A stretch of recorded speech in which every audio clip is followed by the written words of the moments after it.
Hey guys, just getting my cardio in.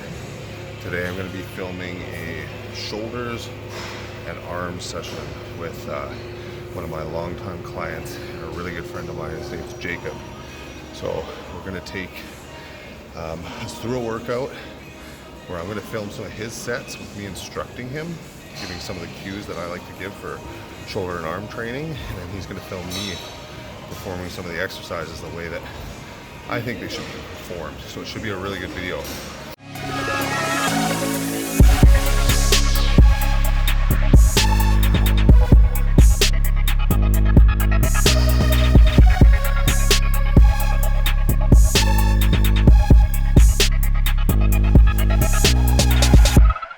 All right, guys, here we have the YouTube video for delts and arms with my buddy Jacob. First exercise on the list is the rear delt row performed on a hammer strength row machine. I am performing a heavy set here. So this is a set of, I believe it's either 6 to 8 or 12 to 14. And really just focusing on squeezing those rear delts. This is the most superior way to train your rear delts. I would say a rowing motion is very, very, very, very much superior to a flying motion when trying to target the rear delts, just strictly based on the way that muscle functions. We got Jacob doing it here, and I'm instructing him kind of to keep the elbows a little bit higher. You got to kind of try and find that sweet spot between your traps and your lats. And when you find it, you'll know, because your rear delts will burn much more than they ever have before. I spent the first 5 years of training doing flies, all types of rear delt flies, and wondered why my rear delts weren't growing. It wasn't until I did some serious investigation into how the rear delt and the back functions that I realized that a way better way to train them is with a rowing motion. So it's either going to be this or a rope pull apart. I have videos on my Instagram of the rope pull apart that I prefer, because it's almost like a little row. Most people, when they train their rear delts, they're lifting their elbows up above their delts. That's going to engage a lot of traps. So it's just below the shoulders that you want to pull to. For this last set, it's a set of 12 to 14 that I'm performing right now, with a rear double contraction. So that just means one rep is 1.5. So 1.5 counts as one rep. So you pull it back, squeeze, let it drop only down halfway, and then squeeze it again. The next one here is Jacob. He is doing a set of seated dumbbell presses. And you'll notice that he is using a nice wide press. Okay. The more narrow you get, the more tricep you're going to recruit. He's got such long arms that it kind of looks like he's almost doing like a deltoid fly or something. But the cues are just to keep the dumbbells, kind of out farther than your elbows, and not to press the dumbbells together at the top, because that takes the tension off. Once the dumbbells are pressed overhead, all the tension is running down your arm and it's taken off of your delts. So here I'm going to perform a set. I believe this is just a set of supposed to be 12 to 14, but I only get about 9 or 10 reps, and those are only like the 70s or 80s, because I just did a show and I don't know where my strength levels are at, and they're obviously much lower than I thought they were. So yeah, that was interesting. to learn because, you know, at some point I was working with the 110s on these for sets of 6 to 8. So you just gotta stay in your lane and pick up. Okay, so right now we're doing a cable cuff lateral raise. This just mimics like a dumbbell lateral raise, but by doing it in this laying back position and with the cables, we're really building a very, very solid foundation, and we're going to increase our ability to stabilize and to maximize the load and the tension that we put on our delts. So when performing any lateral raise, we want to be retracted, depressed, and then one really important cue is to flare your lats out, so almost like a front lat spread, but during the movement. So the setup's going to look like this, then raise, pinkies up, shoulders doing the work. So I'm going to try and mimic that with the load under tension for 12 to 14 reps. This is an amazing, amazing exercise to incorporate. I like to switch between this and the lateral raises with the dumbbells. Okay, so I'm going to retract, press, flare, stay like that. Just move the dumbbells.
Okay, now we have Jacob performing his, I guess, what do you call these? Cable cuff lateral raises. Honestly, this is just an insanely amazing exercise. You know, I think it's preferred over a dumbbell lateral raise just because you get so much constant tension using the cables. And just laying back like that is it's just so, the foundation is so stable. As you can see, Jacob has a little bit of different form than me. And his is not necessarily wrong. This is just the way that he's doing it. He's really, really bringing his elbows up first. And the tension is there. It's on his delts. That's where he feels it. I think this exercise was really, really effective for him with his form. And then I'm just performing just another set as an example. My first one was just a set of 12 to 14. And here's another one. Just the cues on this are just to make sure you flare those lats and bring those pinkies up first, right?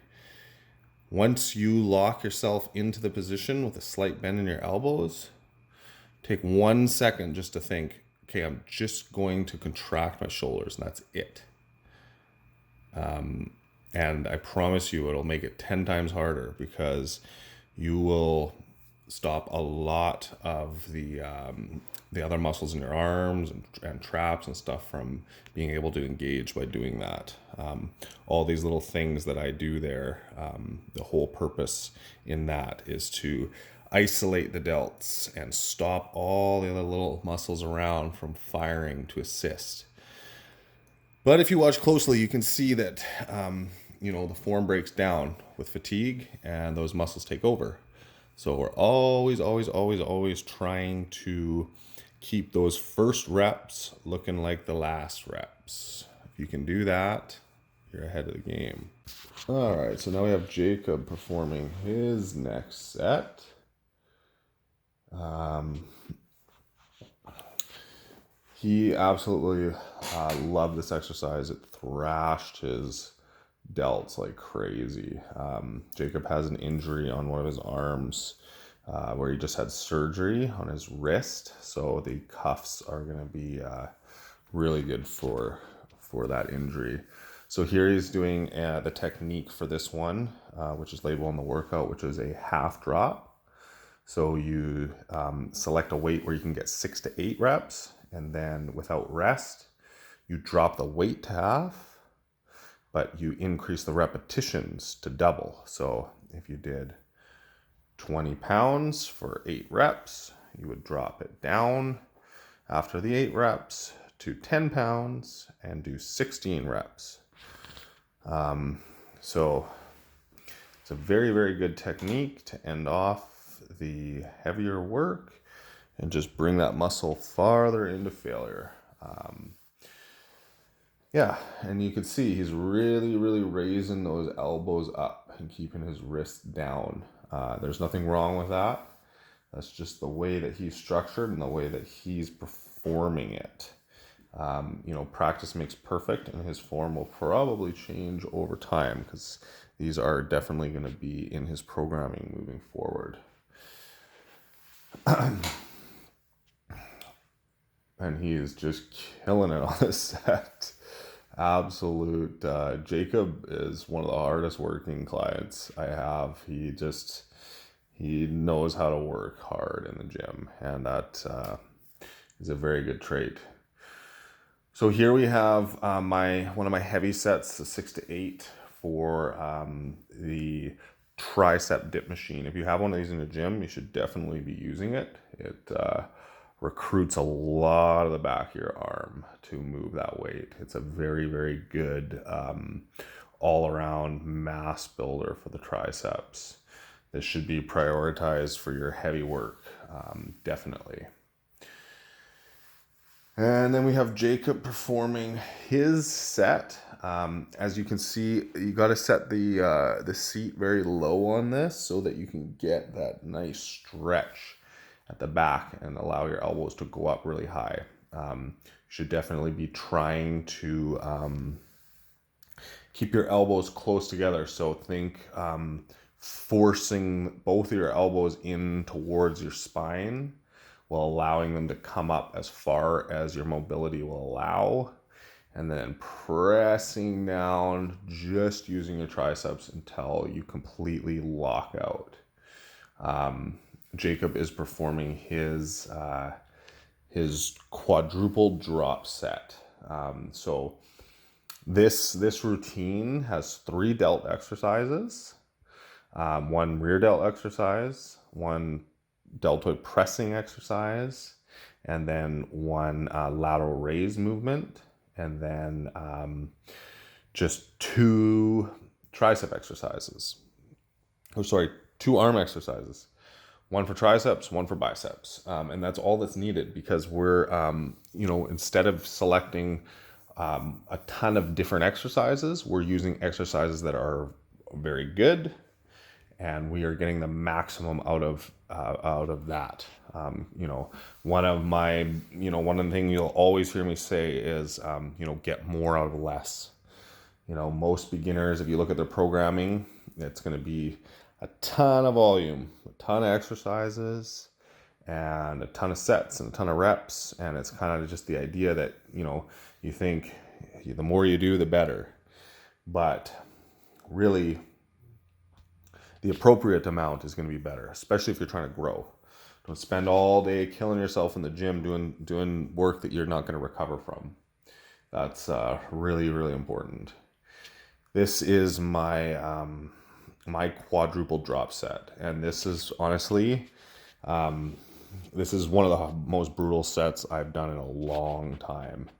I don't know if you can tell through video, but this was absolutely insane. I start with 8 plates and work my way down to 1. And once you get down to that last plate, the burn that you're experiencing in the back of your arms is unbelievable. So with these drop sets on this program, when you see a quadruple drop set, I'd like to say that you should never be getting less than 6 reps. And as you drop weight, the repetitions should be increasing. So, for this set, it goes something like, I got 4 or 8 plates on there, and it's, I probably start with 6 reps, and then maybe I get 7 or 8 once I'm at 6 plates, and then, another drop, and, I get more reps. And then by the time I get down to 1 plate, on each side, it's just like I am, I'm in the 10, 12 rep range, right? Even though I'm exhausted, because at that point, it's no longer heavy physically. It's just the burn is out of this world. So by doing a drop set like this, like, I sometimes I call them an accumulating drop set, because you're increasing the repetitions as you decrease the weight. It's just an absolutely brutal way to just bring that muscle into complete and utter failure. And again, these ones are always performed at the end. If you look at the way this workout is structured, there is some sort of a technique for the last set that is going to allow for some sort of extreme, failure to bring yourself beyond failure.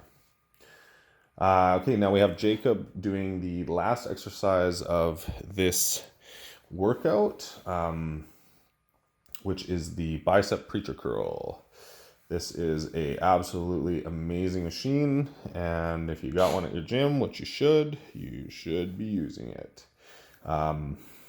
It isolates the bicep perfectly. Your routine should consist of something that hits the brachialis, something that isolates the bicep, and so on and so on. This exercise and also the 1-arm dumbbell preacher curl with a little rotation are probably 2 of the best direct bicep work you can do.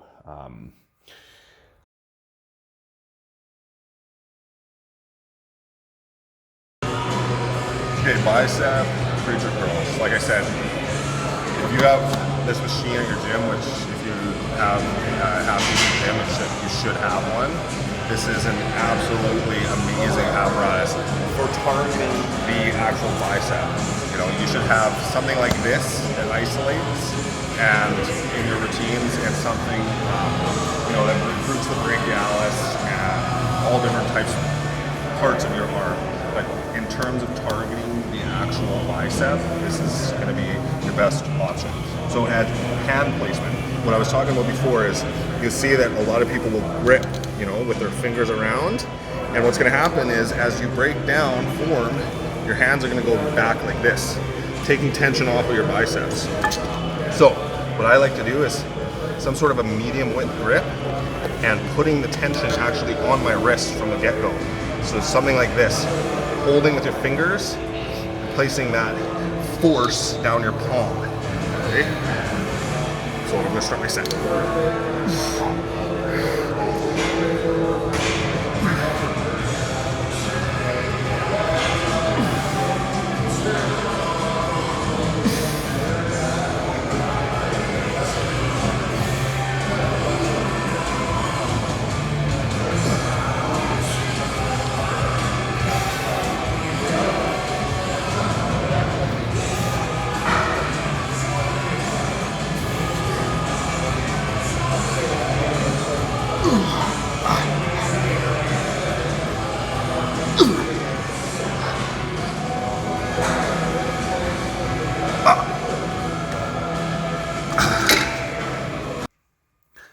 Okay, so the last clip in this video is going to be me performing my quadruple drop set for bicep preacher curls.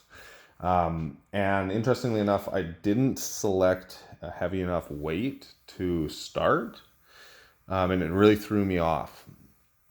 I was too light to begin with, and it kind of ruined my whole set. So just a really good example of you know, you got to try and select the appropriate poundages that you're able to work with optimally. I mean, I'm just coming off a show, so it's hard to gauge where my strength's at. But as you can see, I had a lot of reps in the tank for the first one, but then I was just completely fatigued for the rest of the set. But that's okay. I still got a lot of work out of it. You know, I'm recording this video the day after, and my shoulders and my arms are completely fried. And I got a message from Jacob saying that he just couldn't even move his shoulders.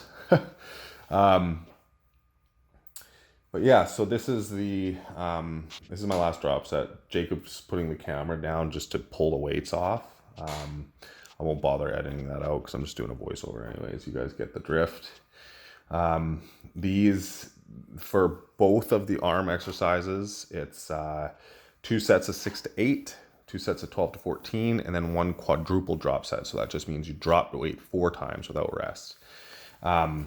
And there's so much volume within each exercise just because there is only 2 exercises. So we get what we need out of those 2 exercises. That's the key part here. Every set needs to be performed with maximum intent, maximum effort, maximum intensity, and, you know, maximum weight for the prescribed reps, okay? The 6 to 8 is your heavy work. The 12 to 14 is a little lighter, and then the techniques are definitely going to need to be lighter because they're extremely fatiguing.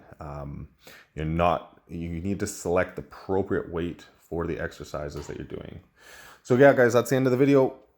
Please like and subscribe, and keep up to date with all my content. Check out my Facebook, my Instagram. I'll link it all in the description down below, and with Jacob's stuff too. Okay, thanks for watching, guys. Bye.